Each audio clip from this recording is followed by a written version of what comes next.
Hello people. இந்த உலகத்தில் ஏதாவது ஒரு ஆர்ட் ஃபார்ம் இல்லைனா ஏதாவது ஒரு விஷயம் கிரிட்டிசிசம் இல்லைனா நெகட்டிவ் கமெண்ட்ஸை தாண்டி வராமல் இருக்கும்னு நீங்கள் நினைக்கிறீங்களா? அப்படி ஒரு விஷயம் கிடையவே கிடையாது. இனிமேலும் பிறந்து வர போகிறது கிடையாது.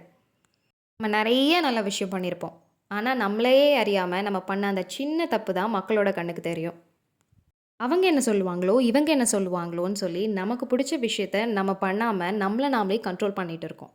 அச்சச்சோ அவங்க என்ன ஸ்லட்சியம் பண்ணிடுவாங்களோன்னு சொல்லி நமக்கு பிடிச்ச ட்ரெஸ்ஸை நம்ம பல மாதமாக பீரோவில் தூங்க வச்சுட்ருக்கோம். கமான், யார் அந்த ரைட் பிளேஸ். இந்த வீடியோ நீங்கள் பார்க்குறீங்கன்னா இது உங்களுக்கு ஒரு ரிமைண்டர். நம்ம எப்போ தான் நமக்கு பிடிச்ச விஷயத்த பண்ண போகிறோம்? நம்ம எப்போ நமக்கு பிடிச்ச மாதிரி வாழ போகிறோம்?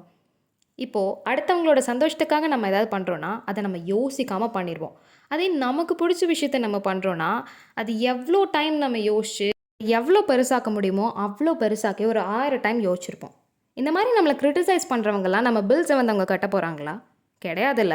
தென் why do we wanna live our life according to their opinion? Come on, இது நம்ம லைஃப், நம்ம தான் வாழணும்.